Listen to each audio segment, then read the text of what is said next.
السلام عليكم. لا تنسوا الإعجاب بالفيديو والاشتراك في القناة تشجيعا لنا لنستمر بنشر المزيد إن شاء الله. بسم الله الرحمن الرحيم. اللهم صل وسلم وبارك على سيدنا محمد خير خلق الله عليه أفضل الصلاة والسلام.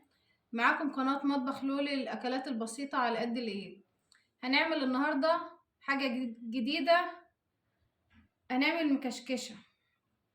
معانا نص كيلو جلاش، معلقة سكر، معلقة بيكنج باودر وذرة ملح، معلقة سمنة على زبدة مسيحينها، وباكت كريم كراميل، وكوباية لبن. والصاج احنا مجهزينه دهنينه سمنة زي ما انتوا شايفين كده. احنا ولعنا البوتاجاز وحطينا حلة على النار، وهننزل بمقدار السكر. بسم الله ما شاء الله، اللهم صل وسلم وزد وبارك على سيدنا محمد خير خلق الله عليه افضل الصلاة والسلام. وننزل بالمية المغلية، مش هنقلب، هنسيب المقدار كده لحد ما يسخن معانا. وزي ما انتوا شايفين كده الشربات خلاص السكر داب فيه وبدأ يغلي معانا، وهننزل بعصرة نص ليمونة. اللهم صل وسلم وزد وبارك على سيدنا محمد خير خلق الله عليه افضل الصلاه والسلام. وهنسيب الشربات كده يغلي لمده 10 دقايق. بسم الله الرحمن الرحيم. اللهم صل وسلم وزد وبارك على سيدنا محمد خير خلق الله عليه افضل الصلاه والسلام. زي ما انتم شايفين كده ما شاء الله الشربات بقى جميل معانا ونفس السمك اللي احنا عايزينه ما شاء الله جميل. وكده بقى هنرفع الشربات من على النار.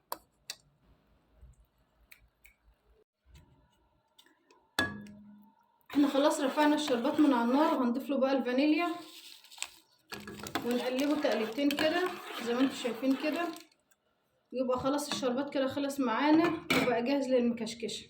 هنسيبه بقى يبرد لان لازم الشربات يكون بارد.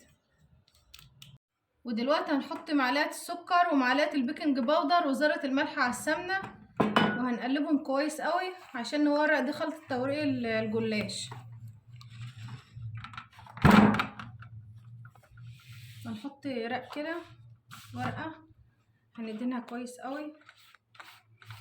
اللهم صل وسلم وبارك على سيدنا محمد خير خلق الله عليه افضل الصلاة والسلام. لازم ندهن الورقة كلها كويس قوي كده.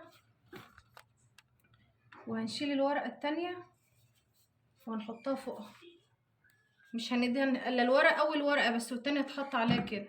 ونبدأ بقى نكشكشها زي ما انتوا شايفين كده. بسم الله الرحمن الرحيم. اللهم صل وسلم وبارك على سيدنا محمد خير خلق الله عليه افضل الصلاة والسلام. هنكشكش الورقة زي ما انتوا شايفين كده بالطريقة كده، وهنحطها معانا في الصاج.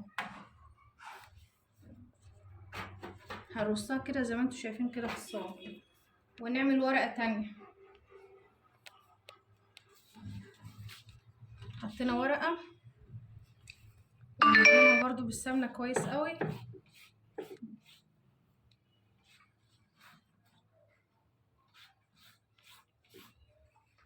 دي خلطة التوريق اللي هتخلي الجلاش مورق معانا وجميل.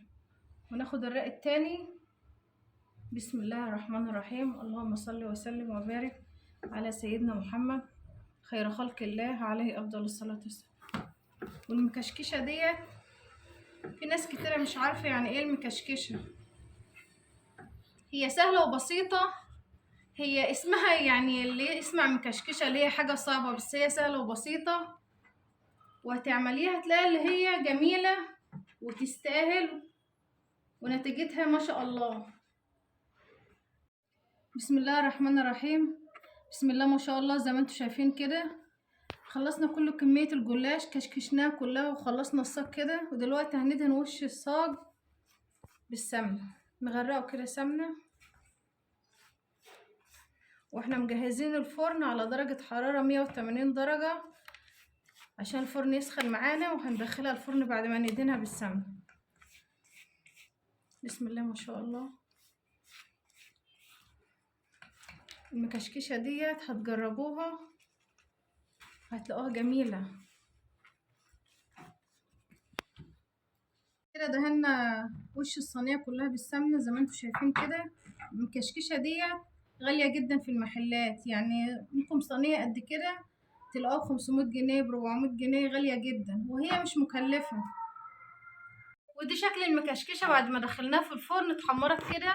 ودلوقتي هننزل بكيس الكريم كراميل في اللبن وهنقلبهم كويس قوي عشان نسقيل المكشكشة، وهندخلها تاني الفرن. بسم الله الرحمن الرحيم. اللهم صل وسلم وزد وبارك على سيدنا محمد خير خلق الله عليه افضل الصلاة والسلام. هنسقي المكشكشة كده كويس قوي. بسم الله الرحمن الرحيم. اللهم صل وسلم وبارك على سيدنا محمد خير خلق الله. هنعمل الشربات بطريقة بسيطة. معانا كوبايتين سكر، كوباية مية سخنة، نص ليمونة، ورقة فانيليا. والشربات دي تنفع للمكشكشة. ودي شكل المكشكشة بعد ما طلعناها من الفرن، ولسه بقى نسقيها الشربات اللي احنا عملناه وسيبناه لحد ما يبرد. بسم الله الرحمن الرحيم.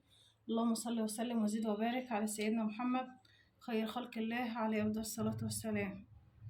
بسم الله ما شاء الله، ريحتها جميلة وروعة.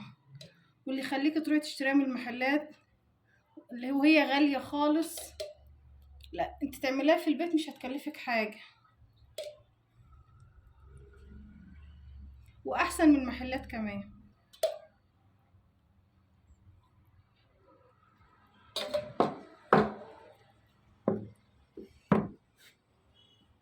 وهنزينها بقى بالسوداني المتوفر عندك، سوداني، وسط الهند، بندق، اي حاجة. انا بقى دي حاجة على قد الايد زيناها بالسوداني ما شاء الله جميلة. وما تنسوش بقى القناة والاشتراك فيها وتدعيم زر الجرس ولايك وشير عشان يوصلكوا كل جديد. وبالهنا والشفا.